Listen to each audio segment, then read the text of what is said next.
స్వాతంత్ర దినోత్సవ శుభాకాంక్షలు తెలియజేస్తూ టైనీ టాట్స్ హై స్కూల్ బస్లీపో రోడ్ నందు ఈరోజు జెండావిష్కరణ జరిగింది. ఈ కార్యక్రమంలో పాఠశాల కరస్పాండింగ్ శెట్టి భాస్కర్, సహకార సొసైటీ రిటైర్డ్ ఇన్స్పెక్టర్ శ్రీ కాశబోయిన అనంతరములు గారు, అదేవిధంగా సీతారామారావు గారు, అదేవిధంగా స్కూల్ ఇన్ఛార్జ్ సత్యనారాయణ గారు పాల్గొన్నారు. అదేవిధంగా విద్యార్థులు వారి తల్లిదండ్రులు కూడా కార్యక్రమంలో పాల్గొని జెండావిష్కరణ తదుపరి ఉపన్యాస కార్యక్రమాలు, వాళ్ళకి ఆటల పోటీల్లో గెలుపొందిన విద్యార్థులకు బహుమతి ప్రదానోత్సవం కూడా జరిగింది.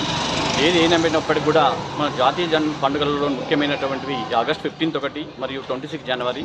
ఈ పండుగలను తప్పనిసరిగా విద్యార్థులకు కేవలం స్వీట్ డిస్ట్రిబ్యూషన్ విధంగానే కాకుండా వారి జాతీయ సమైక్యతను పెంపొందించే విషయంలో విద్యార్థులను ఉపాధ్యాయులు కానివ్వండి, తల్లిదండ్రులు కానివ్వండి, వాళ్ళు ఎందుకంటే కాబోయేటువంటి భారత జాతి నిర్మాతలు కాబట్టి వారి మీద ప్రతి హృదయాల మీద జాతీయ సమైక్యతను పెంపొందే విధంగా వాళ్ళను పెంచాలని చెప్పి అలాంటి ఉద్బోధన చేయాలని చెప్పేసి అలాంటి ఉపాధ్యాయులందరినీ కూడా నేను మనసారా కోరుకుంటున్నాను.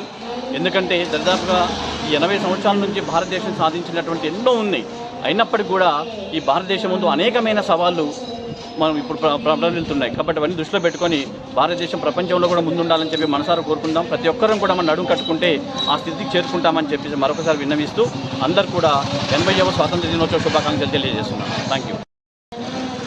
80వ స్వాతంత్ర దినోత్సవ శుభాకాంక్షలు. స్థానిక బస్లీపో రోడ్ నందు గల టైనీ టాట్స్ హై స్కూల్ నందు స్వాతంత్ర దినోత్సవ వేడుకలు ఘనంగా శెట్టి భాస్కర్ గారు నిర్వహించారు.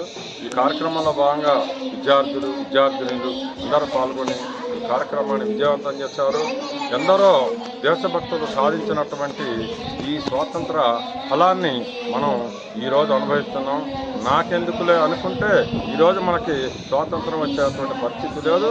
మన దేశాన్ని బ్రిటిష్ వాళ్ళు దాదాపు 200 సంవత్సరాల పైగా పరిపాలించి మనల్ని అనేక కష్టాలకు గురి చేశారు. అలాంటి సమయంలో మరి మన దేశ నాయకులు మహాత్మా గాంధీ, సర్దార్ వల్లభాయ్ పటేల్, జవహర్లాల్ నెహ్రూ, భగత్ సింగ్, సుభాష్ చంద్రబోస్ ఇలాంటి వీరులు ఎంతోమంది మనకు ప్రాణాన్ని త్యాగం చేసి మన దేశానికి స్వాతంత్రాన్ని సంపాదించి పెట్టారు.